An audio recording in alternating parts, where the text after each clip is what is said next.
श्री राम के जन्मोत्सव पर ऐसा होगा अयोध्या में दृश्य, सज धज कर अयोध्या इस तरह करेगी रामलला का स्वागत। जन्मोत्सव के समय भगवान सूर्य के द्वारा अभिषेक को समझने के लिए समझिए श्री राम और सूर्य भगवान का रिश्ता।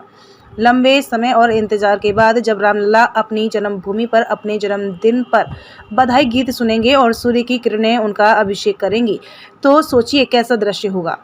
किस तरह उनका मंदिर सजाया जाएगा, वह कौन से वस्त्र पहनेंगे और भोग राग आरती के साथ उसे उस समय क्या कुछ आकर्षण का केंद्र होगा। आज हम यह सब आपको बताने जा रहे हैं, तो चलिए हमारे साथ राम की नगरी अयोध्या और जानिए उन तैयारियों के बारे में जो शताब्दियों के बाद जो रही है। अपने जन्मदिन पर रामलला चांदी और सोने के तारों से बुने विशेष डिजाइनर वस्त्र पहनेंगे। इसे दिल्ली से विमान के जरिए लाया जाएगा। इसी तरह उनके श्रृंगार में और मंदिर को सजाने के लिए खास तरह के पुष्प दिल्ली और कर्नाटक से लाए जाएंगे। इन फूलों की खास बात यह है कि यह एक सप्ताह तक मुरझाते नहीं हैं। बधाई गीत गाए जाएंगे, वेदों और पुराणों का पाठ होगा। भोग के लिए 56 प्रकार के विशेष पकवान बनाए जाएंगे, यानी हर्ष उल्लास का ऐसा वातावरण होगा जो जन्मोत्सव से 2 दिन पहले से ही शुरू हो जाएगा। उस समय श्री राम जन्मभूमि मंदिर ही नहीं बल्कि पूरी अयोध्या रामलला के जन्मदिन पर सज धज कर उनका अभिनंदन कर रही होगी।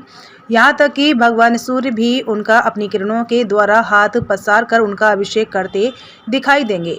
जन्मदिन के उत्साह में डूबे राम भक्त जब 12 बजे गर्भगृह का पर्दा हटाने के बाद उनका दर्शन करेंगे तो वह समय अद्भुत होगा। आपको यह तो पता होगा कि इस समय सूर्य की किरणें उनके ललाट पर पड़ेंगी और खुद सूर्य देवता उनका अभिषेक करेंगे। लेकिन हम आपको बता दें कि भगवान सूर्य से श्री राम का रिश्ता क्या है और सूर्य अभिषेक के मायने क्या है।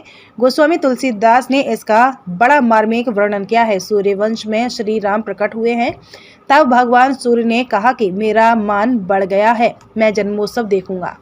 उसके बाद अब ऐसा होने वाला है, जब मध्याह्न में रामलला की आरती हो रही होगी, उसी समय उनके मस्तिष्क पर सूर्य की किरणें पड़ेंगी। यह वैसा ही है जैसे किसी बालक के जन्मदिन पर उनके पूर्वज, उसके बड़े लोग उसके सिर पर हाथ रखकर उसकी मंगल कामना करते हैं और आशीर्वाद देते हैं।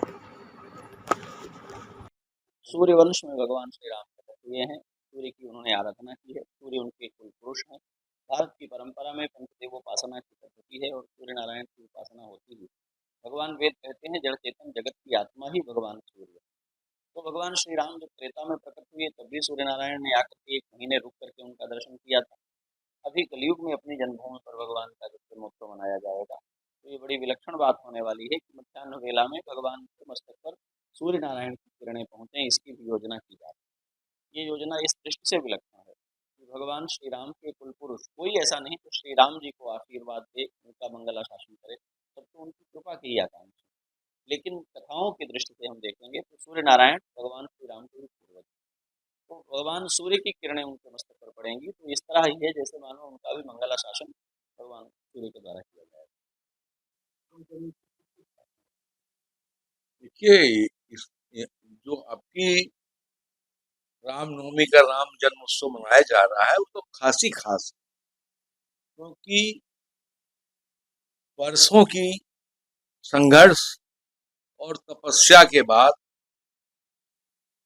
पहली बार भगवान अपने गर्भगृह में जन्म लेने जा रहे हैं। तो इससे बड़ी खास बात तो हिंदू समाज के लिए हुई और बहुत खास इसलिए है कि पहला कोई जन्मोत्सव है तो ट्रस्ट तैयारी कर रहा है कि इसको हम कितना अधिक से अधिक प्रभावशाली बनाएं और कितना उत्साह और उमंग के साथ इसको मनाया जाए। इसके लिए देखिए प्रभु के लिए सूती बस दिल्ली से बन के आ रहे हैं, मालाएं दिल्ली और कर्नाटक से फूल की रोज आ रही हैं। इसके अलावा भगवान का उस दिन विशेष पकवानों का उपहार भोग लगाया जाएगा। विशेष फूलों से मंदिर सजावट होगी, सजावट की तैयारी शुरू हो गई है और इसके साथ साथ सुबह से ही भगवान के जन्म के गाने और जो भी भजन वगैरह होते हैं वो मनाए जाएंगे। पूरी अयोध्या हर्षोल्लास में रहेगी, हर मंदिर में मनाया जाएगा और अब की विशेष जन्मोत्सव हर मंदिर में मनाई जा रही है।